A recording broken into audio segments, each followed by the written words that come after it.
नमस्कार, जय हिंद दोस्तों। स्वागत है आपका अपने YouTube channel important MCQ by Sandeep में। दोस्तों, आज के इस वीडियो में हम डीएलएड सेकंड सेमेस्टर में गणित की तैयारी के क्रम में मॉडल पेपर नंबर 6 लेकर आए हैं। इससे पहले हम डीएलएड सेकंड सेमेस्टर की गणित का फुल कोर्स और 5 मॉडल पेपर अपलोड कर चुके हैं। अगर आपने वो वीडियो नहीं देखे तो नीचे डिस्क्रिप्शन में लिंक मिल जाएगा, आप वहां से उन वीडियोस को जरूर देख लीजिए ताकि डीएलएड सेकंड सेमेस्टर की गणित का कोई भी ऐसा टॉपिक न छूट जाए जो आपको आता ना हो। दोस्तों, ये गणित के फुल कोर्स से उठाए गए 15 प्रश्न हैं, मोस्ट इंपॉर्टेंट प्रश्न हैं हम, या फिर यहाँ पर ये भी कह सकते हैं कि अगर इन 15 प्रश्न आपने अच्छे से समझ लिए या फिर आपने अच्छे से इनको कर लिए तो ये मान के चलिए इनके जैसे अगर कोई भी प्रश्न आ जाएगा तो आप कर लेंगे परीक्षा में, और परीक्षा में कर लेंगे तो आपके 25 में 25 नंबर पक्के हैं। तो इसलिए डीएलएड सेकंड सेमेस्टर की गणित का जो ये मॉडल पेपर नंबर 6 है, इसको आप अच्छे से देख लीजिए, अच्छे से समझ लीजिए, और आप चाहे तो इस वीडियो में यूज किए गए पीडीएफ को भी डाउनलोड कर सकते हैं। नीचे डिस्क्रिप्शन में लिंक मिल जाएगा। वीडियो अपलोड होने के 1 घंटे के अंदर आपको पीडीएफ डाउनलोड करने का लिंक प्रोवाइड करा दिया जाएगा। आप वहां से पीडीएफ को डाउनलोड कर लीजिए और वीडियो में से समझ लीजिए, और अगर कुछ रह जाता है तो आप पीडीएफ में देखकर भी आसानी से समझ सकते हैं। चलिए शुरू करते हैं आज का वीडियो। वीडियो को शुरू करने से पहले एक निवेदन है, चैनल को सब्सक्राइब नहीं किया तो चैनल को सब्सक्राइब कर लीजिए, घंटी का निशान दबा लीजिए ताकि ऐसे ही वीडियोस का नोटिफिकेशन आपको लगातार मिलता रहे।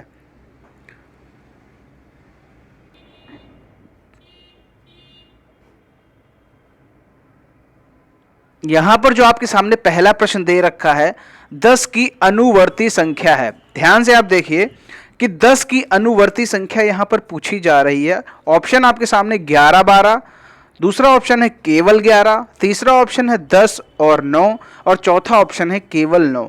तो यहां पर जो भी सही उत्तर है आप हमें नीचे कमेंट में बता दीजिए, फिर उसके बाद हम आपको इसका उत्तर बता देंगे। इससे क्या होगा कि अगर आपको आता है तो आप नीचे उत्तर दीजिए और उसके बाद आप उत्तर मैच कर लीजिए जो मैं बताने जा रहा हूं।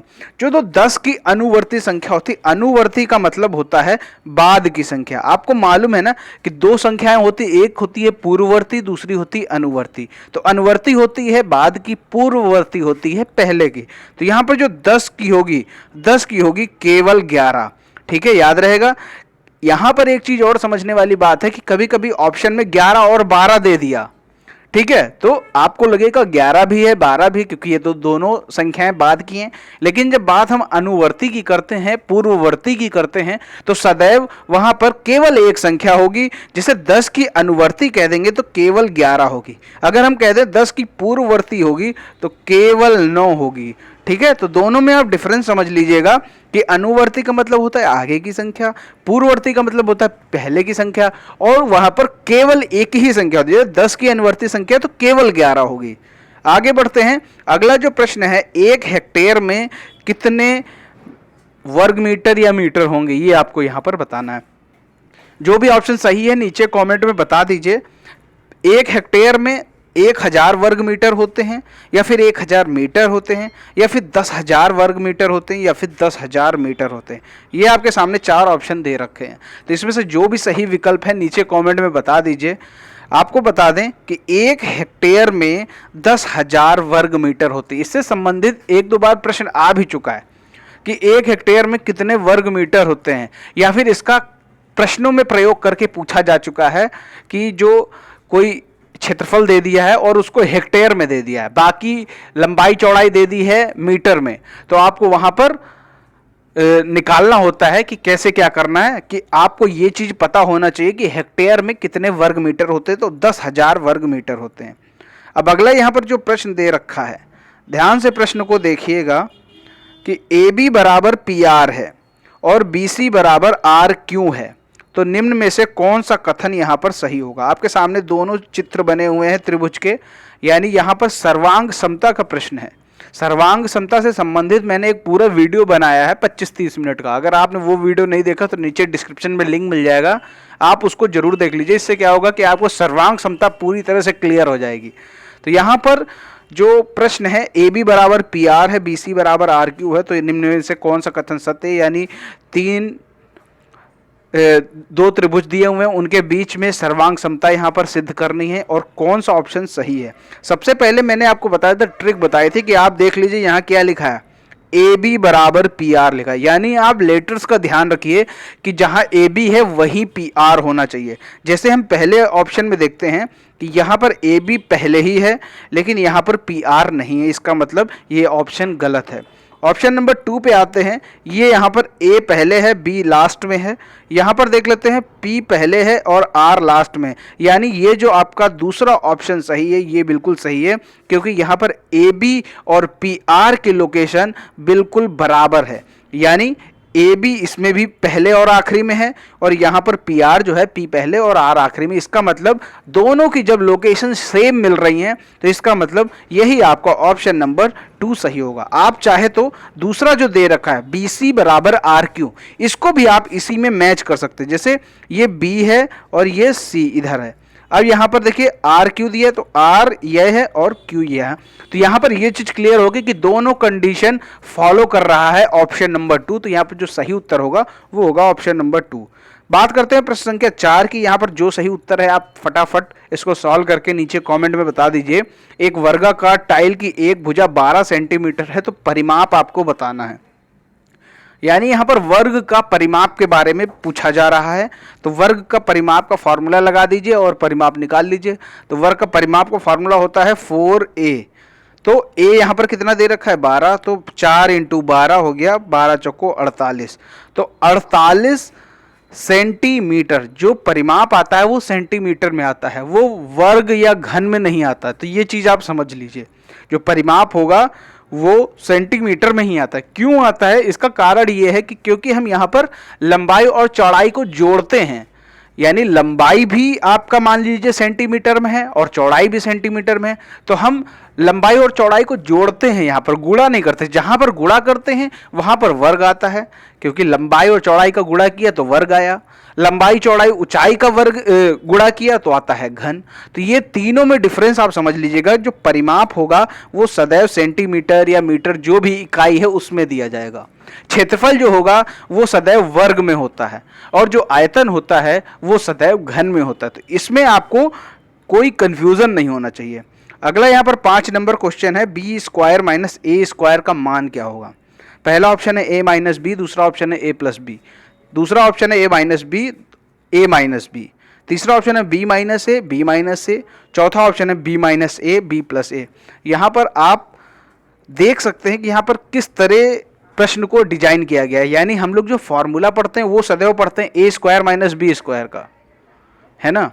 और जो यहाँ पर प्रश्न क्या दिया, यहाँ दिया बी स्क्वायर माइनस ए स्क्वायर, यानी जस्ट अपोजिट है लेकिन फॉर्मूला वही है। तो इसको आप देख लीजिए कि बी स्क्वायर माइनस ए स्क्वायर है, तो यहाँ पर जो सही उत्तर होगा वो होगा बी माइनस ए एक ब्रैकेट में और दूसरे ब्रैकेट में बी प्लस ए, क्योंकि यहाँ पर जो फॉर्मूला यूज किया गया है ए स्क्वायर माइनस बी स्क्वायर वाला, एक ब्रैकेट में ए माइनस बी, दूसरे ब्रैकेट में ए प्लस बी। तो यहाँ पर इसको जस्ट अपोजिट कर दिया गया, ए की जगह बी कर दिया गया, बी की जगह ए कर दिया गया, तो उसी हिसाब से हमारा आंसर भी आएगा बी माइनस ए और बी प्लस ए। तो यहाँ पर आपने देखा कि 5 प्रश्न आपने बहुविकल्पी किए और इनके आपने मेरे साथ साथ उत्तर भी दिए। अब बढ़ते हैं अति लघुत्तरी प्रश्नों की तरफ। यहाँ पर जो प्रश्न दे रखा है प्रश्न संख्या 6, -4x स्क्वायर गुणे -3ay गुणे -2/3bx। तो यहाँ पर क्या इसका सही उत्तर होगा, इसको गुणा करना है।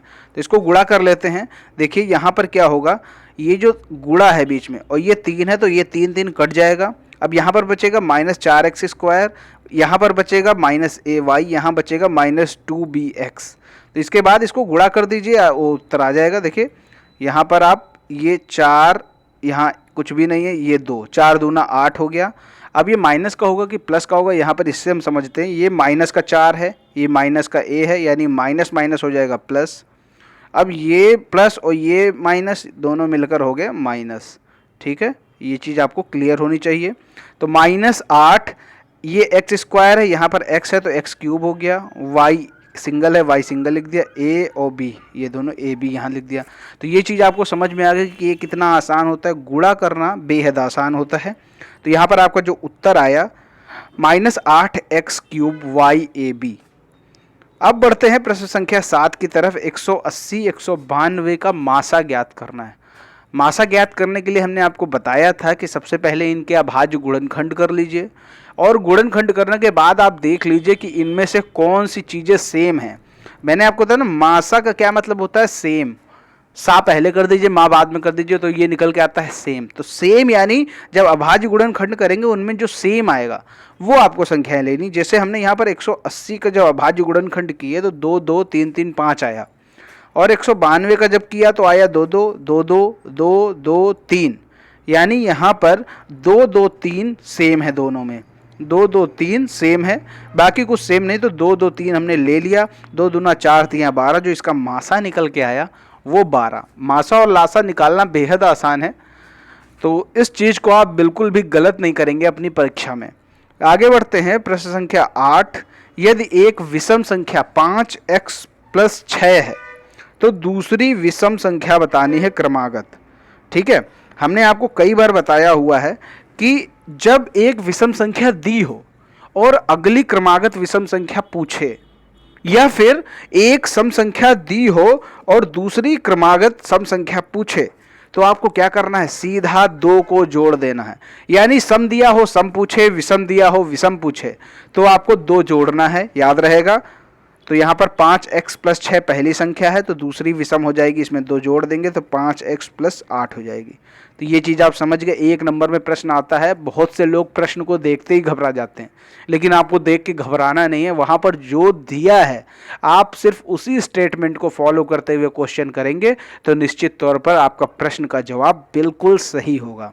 आगे बढ़ते हैं, प्रश्न संख्या 9 की तरफ देखते हैं। प्रश्न संख्या 9 है, -5/8 में से 3/7 माइनस का घटाने पर क्या प्राप्त होगा। घटाना है, सिंपल सा, यानी 2 भिन्न दे रखे हैं उनको घटाना है। तो यहाँ पर हम जैसे दिया वैसे ही लिख लेते हैं, -5/8 -3/7, इसको घटाना है तो बीच में हमने लगा दिया घटाने का चिन्ह। ठीक है, अब यहाँ पर ये माइनस है, अंदर भी माइनस है, जब माइनस माइनस खुलेंगे तो ये हो जाएंगे प्लस का। तो -5/8 + 3/7। अब 8 और 7 का ले लेते हैं लासा, तो आया 56। भिन्नों का जोड़ तो आपको मालूम है ना, उनके जो हर होते हैं उनका लासा लेना पड़ता है। फिर उसके बाद क्या करते हैं कि ये 8 सत्ते 56 होता है, 8 सत्ते 56, तो 7 आया ना, तो 7 गुणे -5 होगा, माइनस का 35। 7 8 56 होता है, तो 8 3 24, -35 + 24 आ गया माइनस का 11/56। आपको कोई समस्या हो तो बताइए, बिल्कुल आसान सा प्रश्न है। आगे बढ़ते हैं, 1/6 और 1/3 के मध्य कोई एक परिमेय संख्या ज्ञात करो। देखो, इस तरह का प्रश्न अभी तक पूछा नहीं गया। अभी तक सिर्फ ये प्रश्न पूछा गया है कि 2 परिमेय संख्याओं के बीच कितनी परिमेय संख्याएं हो सकती हैं। तो 2 परिमेय संख्याओं के बीच अनंत परिमेय संख्या हो सकती है, ये प्रश्न आ चुका है, लेकिन इस तरह का प्रश्न नहीं आया। इसलिए इस बार ऐसा प्रश्न पूछने जाने की संभावना बहुत अधिक है। देखिए, इतने बार डीएलएड की परीक्षाएं हो चुकी हैं तो हर तरीके के प्रश्न पूछे जा चुके हैं, लेकिन जो कुछ ऐसे प्रश्न हैं जो अभी तक पूछे नहीं गए उनके पूछे जाने की संभावना है। तो ये प्रश्न मोस्ट इंपॉर्टेंट है, एक तरीके से हम कह सकते हैं। 1/6 और 1/3 के मध्य कोई एक परिमेय संख्या ज्ञात करो। देखो, ये प्रश्न ठीक वैसा ही है जैसे हम कहते हैं कि 6 और 8 के बीच कोई संख्या ज्ञात करो। अब 6 और 8 के बीच हम संख्या कैसे ज्ञात करेंगे, क्या करेंगे, इन दोनों को जोड़ देंगे और 2 से डिवाइड कर देंगे। तो यहाँ पर आप देख सकते हैं 6 और 8 को जोड़ा, 8 से 14 हो गया, 14/2 हो गया आपका 7। ठीक है, तो यहाँ पर 6 और 8 के बीच में संख्या कौन सी निकल के आ गई, 7 आ गई। तो इससे आपको ये चीज क्लियर हो गई होगी कि किसी 2 संख्याओं के बीच में हम जो संख्या निकालेंगे वो कैसे निकालेंगे। उन दोनों को जोड़ दीजिए और 2 से डिवाइड कर दीजिए। तो वही यहाँ पर किया गया, 1/6 और 1/3 को जोड़ दिया गया। यहाँ आप देख सकते हैं कि हमने यहाँ पर 1/6 और 1/3 को जोड़ दिया और 1/2 यानी 2 से डिवाइड कर दिया।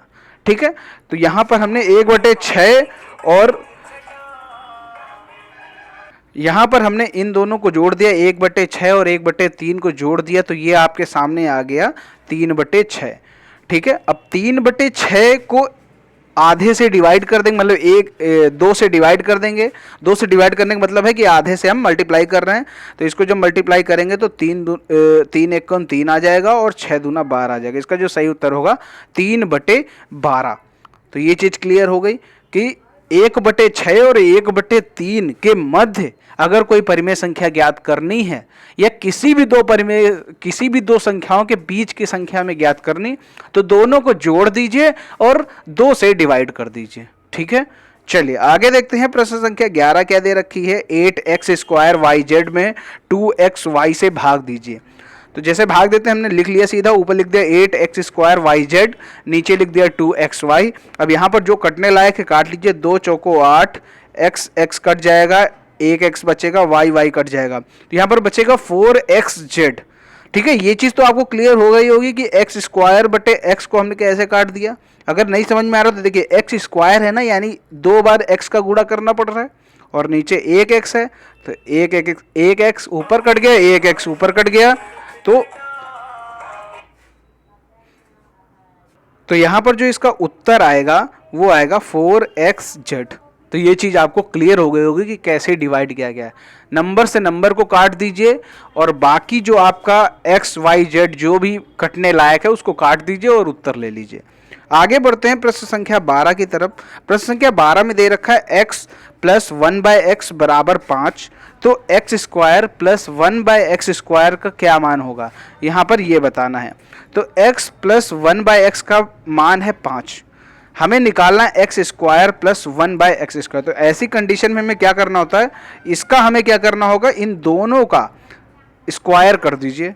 तो x + 1 दोनों तरफ स्क्वायर करने के बाद हम इसको सॉल्व कर लेंगे, जैसे हम a + b का होल स्क्वायर को सॉल्व करते हैं कि a² + b² + 2ab। उसी तरह हम यहाँ पर इसको भी करेंगे कि a² + b² + 2ab। तो ये चीज़ आपको क्लियर हो गई कि यहाँ पर a के फॉर्म में x है, b के फॉर्म में 1/x है। तो इसको हमने सॉल्व कर दिया और यहाँ पर 5² का मतलब होता है 25। इसको सॉल्व कर लेते हैं, x और x कट जाएगा, ऊपर नीचे है, बचेगा 2। x² + 1/x² + 2 = 25। तो इस 2 को हम बराबर के उस तरफ भेजेंगे, तो ये 25 - 2 हो जाएगा। ये लिखा हुआ है 25 - 2, क्योंकि इधर ये 2 प्लस में है, बराबर के उस तरफ चला गया तो ये हो गया माइनस में। तो x² + 1/x² = 25 - 2, और 25 - 2 होता है आपका 23। तो यानी x² + 1/x² इसकी वैल्यू आ गई 23। उम्मीद करता हूं कि ये ऐसा प्रश्न एक बार और आ चुका है, सिर्फ यहाँ पर वैल्यू का फर्क था। x + 1/x = 2 दिया गया था वहाँ पर, तो हमने यहाँ पर नंबर को बदला है, 5 किया है, क्योंकि ऐसे प्रश्न अगर आप ज़्यादा बार बार करेंगे तो आपको एकदम अच्छे से क्लियर हो जाएगा। आगे बढ़ते हैं। प्रश्न संख्या 13, वह छोटी से छोटी संख्या बताइए जिसमें 75, 80, 135 से भाग देने पर प्रत्येक दशा में 3 शेष बचे। तो यहां पर हमें क्या करना होगा, वह छोटी से छोटी संख्या बतानी है। मैंने कई बार आपको बताया कि अधिकतर 90% सवालों में अगर छोटी से छोटी संख्या पूछता है तो वहां पर आपको लासा निकालना होता है। ठीक है, तो सबसे पहले हम क्या कर लेते हैं, अगर हमें छोटी से छोटी संख्या बतानी है कि जो 75, 80, 135 से डिवाइड हो जाए, तो सबसे पहले हम इसका लासा निकाल लेते हैं। 75, 80, 135 का लासा देख लीजिए, यहाँ पर हमने ये निकाला हुआ है।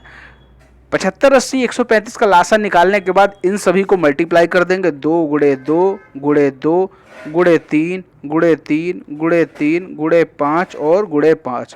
तो इन सभी को जो हमने मल्टीप्लाई किया तो आया 10,800। आप करके देख सकते हैं, आराम से कर लीजिए। इसका जो मल्टीप्लाई करने पे आएगा 10,800। ये तो हमें मिल गया लासा, लेकिन यहाँ पर साफ साफ ये बोल रहे हैं कि भाग देने पर प्रत्येक दशा में 3 शेष बचे।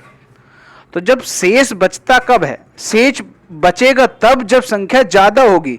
जैसे हम अगर 5 से भाग दें 38 को, तो 5 × 7 = 35 हो जाएगा, 3 शेष बच जाएगा। ये 3 शेष क्यों बचा, क्योंकि जो हम गुणा कर रहे हैं 5 × 7 = 35, 35 से ये 3 अधिक है ना, तभी तो शेष बच रहा है। उसी तरह यहाँ पर भी हमें अधिक संख्या ढूंढनी होगी, तभी शेष बचेगा। तो 3 शेष बच रहा है। यहाँ पर लासा आपका आया है 10,800, तो 10,800 में 3 जोड़ दीजिए, 10,803 इसका उत्तर आ जाएगा। ठीक है, तो ये चीज़ आपको क्लियर होनी चाहिए कि जब शेष बच रहा है, लासा निकाल रहे हैं और शेष बच रहा है, तो लासा निकालने के बाद उसमें 3 को या फिर जो भी संख्या जोड़नी हो वो जोड़ दीजिए। आगे बढ़ते हैं, प्रश्न संख्या 14 दे रखी है। 14 माइनस 12 ब्रैकेट के अंदर minus 9 minus 7 minus 6 divide by 2, इसको सॉल्व करना है। तो सबसे पहले हमें सबसे छोटा ब्रैकेट सॉल्व करना होता है, और सबसे छोटा ब्रैकेट ये रखा है 6 और 2 के ऊपर लगा हुआ है बार ब्रैकेट। तो इसको हम सॉल्व कर लेते। 6 डिवाइड बाय 2 आएगा 3, बाकी सब कुछ हमने वैसे ही का वैसे लिख दिया है। अब उसके बाद हमें सबसे छोटा ब्रैकेट सॉल्व करना है, यानी ये वाला ब्रैकेट। तो 7 माइनस 3 होता है 4, और माइनस बाहर लगा हुआ है तो वैसे ही सब कुछ वैसे ही कर दिया। तो ये हो गया 14 माइनस 12 माइनस 9 माइनस 4। 9 माइनस 4 होता है 5, ठीक है, और ये बाहर माइनस लगा तो ये माइनस लगा दिया। 12 माइनस 5 हो गया, ये 14, ये माइनस 12 माइनस 5 होता है 7। तो 14 माइनस 7 आपके सामने जो उत्तर आएगा वो आएगा 7। आसान सा प्रश्न था। अगर कोई समझने में कोई भी तकलीफ हो तो आप हमें नीचे कमेंट में बताइए, उसका उत्तर हम जरूर आपको बताएंगे।